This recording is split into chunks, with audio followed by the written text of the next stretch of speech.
ప్రజలు అందరూ ఆలోచించుకొని అడుగు వేయాల్సిన అవసరం ప్రతి ఒక్కళ్ళకి ఉంది, చిన్నలకి పెద్దలకి. తెలిసిన వారు తెలియని వారు కూడా తెలుసుకుంటున్నారు. రాజకీయం అంటే దానికి అసలు అర్థమే లేకుండా అంత వయసు గల్ల ఆయన, అనుభవం గల్ల ఆయన చంద్రబాబు నాయుడు గారు ఆయన అనుభవానికి తగిన రాజకీయం చేయట్లేదు. చెయ్యి, జగన్ కంటే మంచి పనులు చేసి మంచివాడి పంపించుకో. ఈ వయసులో 4వసారి ముఖ్యమంత్రి అయిన ఘనత నీకే దక్కింది.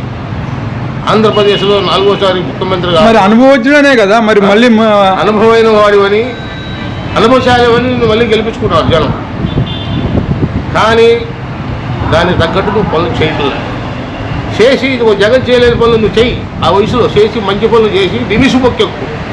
నువ్వు దినిసు మొక్కు ఎక్కుతావు. నువ్వే మంచివాడి అనిపించుకో. వాళ్ళ మాటలేని వీళ్ళ మాటలేని నీ అనుభవం కూడా పోగొట్టుకుంటున్నావు. నీకు పక్కన శత్రువులు ఉన్నారు, నేను చేయాలనుకున్న పనులు చేయనట్లేదు. నీకు చెడ్డపేరు తీసుకురావడానికి నీ పక్కన ఉన్నోళ్ళే చేస్తున్నారు. జగన్మోహన్ రెడ్డి ఓడిపోయాడంటే జగన్మోహన్ రెడ్డి జనానికి ఇచ్చాడు, ఓడిపోయాడన్న మాట ఒకరు మాట్లాడుతున్నాను. జనానికి ఇచ్చి ఓడిపోయిన సంగతి ఎందుకు ఓడిపోయాడు? నువ్వు ఆయనకు అనుభవం లేదు, నీకు అనుభవం ఉంది, గెలిపించుకున్నావు. ఆయనకంటే నువ్వు హీనంగా చేస్తున్నావు. ఇవాళ మళ్ళీ ఆయనకు జనం బ్రహ్మరథం పడుతున్నారు.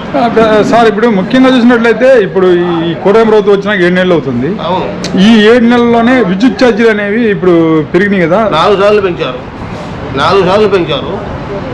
అన్నీ కూడా ఏ పని కూడా ఈ జనానికి ఇంట్రెస్ట్ అయిన పనులు ఒకటి చేతిలో నువ్వు. ఇప్పుడు అమ్మఒడి లేదు. జగన్మోహన్ రెడ్డి గారు ఎక్కిన 2వ నెలలోనే ఇచ్చాడు. ఆనాడు కర్ణాటకకు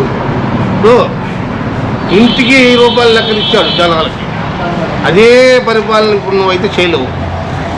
కానీ కాబట్టి ఏంటంటే దృష్టిలో పెట్టుకొని జగన్మోహన్ రెడ్డి కంటే మంచివాడు నువ్వు.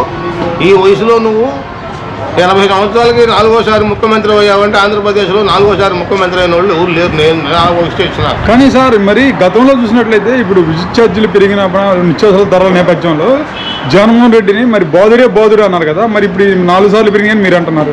అంతకంటే బాదురే ఎందుకు? ఇప్పుడు ఏమంటున్నావు నువ్వు? ఆనాడు ముందు జగన్మోహన్ రెడ్డి పెడితే ముందు తీసేస్తాము, కాపురాలు పోతున్నాయి గో పెట్టావు.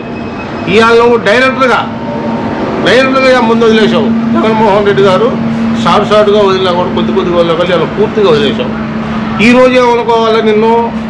కాబట్టి అలాంటివి ఏమి లేకుండా మంచి పనులు చెయ్యి. ఇక్కడి నుంచి నువ్వు ఎవరు మాట్లాడిన కాకు. నీ పద్ధతిలో వచ్చిన అన్నాళ్ళు నువ్వు బాగానే ముఖ్యమంత్రిగా చేసావు. వయసు బాగానే ఉంది. అప్పుడు వయసు లేదు కాబట్టి ఇవాళ నువ్వు ఎవరు మాట్లాడకుండా చేసే పని అయితే నీకు మంచి పేరు వచ్చింది. ఏంది సార్, రామారావు గారు అల్లుడు అనిపించుకుంటావు. ఆయన పేరు నిలబెట్టు మార్గం చెయ్యి. సార్, చివరిగా మాట చెప్పండి. ఇప్పుడు ముఖ్యంగా మీ పార్టీ వైఎస్ఆర్ కాంగ్రెస్ పార్టీ వాళ్ళు ఒకటే అంటున్నారు, ఇప్పుడు ఈ కూటమి ప్రభుత్వం వచ్చినాక మద్యానికి ఉన్న విలువ విద్యకు లేదంటున్నారు. లేదు, కరెక్టే, వాస్తవమే. ఇప్పుడు మధ్యలో రాగానే ఎందుకు లేదు? ఇప్పుడు ఆనాడు జగన్ ఇచ్చింది కూడా ఇదేదా? అయితే ఇంకా జగన్ తక్కువ ఇచ్చాడు. అప్పుడు ఇవాళ పూర్తిగా డైరెక్ట్గా ఇచ్చేసావు. ఇవాళ ఆ రోజు ముందు తాగాలంటే పోలీసు వాళ్ళు చూసి భయపడేవాళ్ళు. రోడ్ల మీద ఎన్నో ఒకళ్ళు తాగేవాళ్ళు, ఇళ్ళకాడ తాగేవాళ్ళు. ఇవాళ రోడ్ల మీద తాగి పడిపోయినా కూడా పోలీసు వాళ్ళే పక్కకు తెస్తున్నారు రోడ్డు మీద నుంచి. వాళ్ళు ఏమనే పరిస్థితి ఏం లేకుండా చేసావు నువ్వు. అది తప్పు, నా దృష్టిలో తప్పు అంటున్నాను నేను. మరి నీకెట్లా అనిపిస్తుందో? నీకు చెప్పదగిన వాళ్ళు కాదు మేము, చంద్రబాబు నాయుడు గారు.